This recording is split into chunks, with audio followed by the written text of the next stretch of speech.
Assalamualaikum warahmatullahi wabarakatuh. Yang ulun tuan pemulia mandum bangsa Aceh pat manteng yang na ati hurung do nyanyo.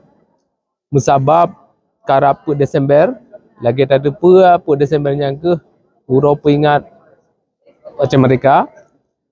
Berikutnya dari kesempatan yang na di kantor PBB nyo di Jenewa, ulun pesampo amanat Ketua Presidium ASNF sebagai gelanto kamu yang na di luar Nanggronyo musawu urung dronu di dalam Nanggro niba acara PUT Desember. Dan kebetulan ulun jino siat na di dalam kantor PBB di Jenewanya untuk mengikuti atau berpartisipasi Minorities Forum yang bermula uronya uro ameh dan singa uro Jumat tanggal 2 Desember.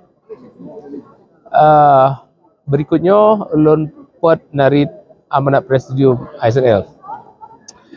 46 tahun lepas almarhum wali negara Tengku Hasan Ditiro mempunyai taklai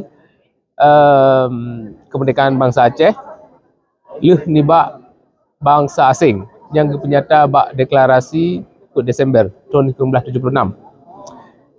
Ikhtiun untuk getanyo tapun tunte nasib draw nya hana piu-piu teruan uronyo sampo uronyo getuk lembaga sampo uronyo. Saudara mandum bangsa Aceh yang ulun tuan pemulia bahpi uronyo deh takalan pakriban bangsa getanyo dipagap, dihina, ditentang dan diilea di Indonesia. Tujuannya supaya bertatim semah kuasa Indonesia di atas tanah indatu getanyo tu. Tapi menan makin tateh tu sebagai bangsa yang pohak merdeka. Pakemenan indikasi ji kurang lebih dalam situnya jut takun makin deh takalan. Pakriban saudara-saudara getanyo yang na di Nanggro menancit na di luar Nanggro kagum menggisa kelai bak genareh perjuangan. Tapi hana rame minimal bootnya tetap tak pejak.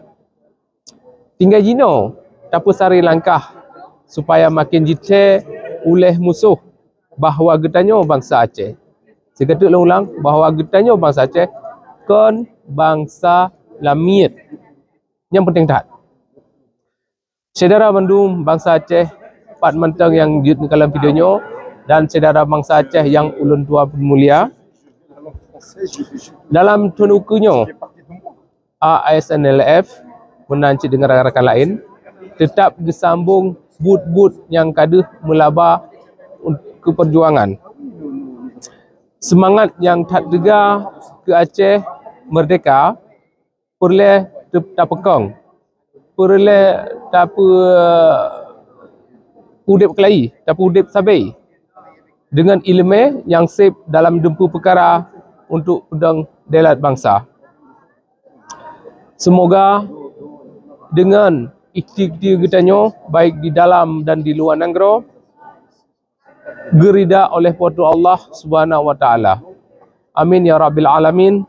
Sigatu salam merdeka ke mandum bangsa Aceh pat manteng yang di nekalan videonya. Wassalamualaikum warahmatullahi wabarakatuh.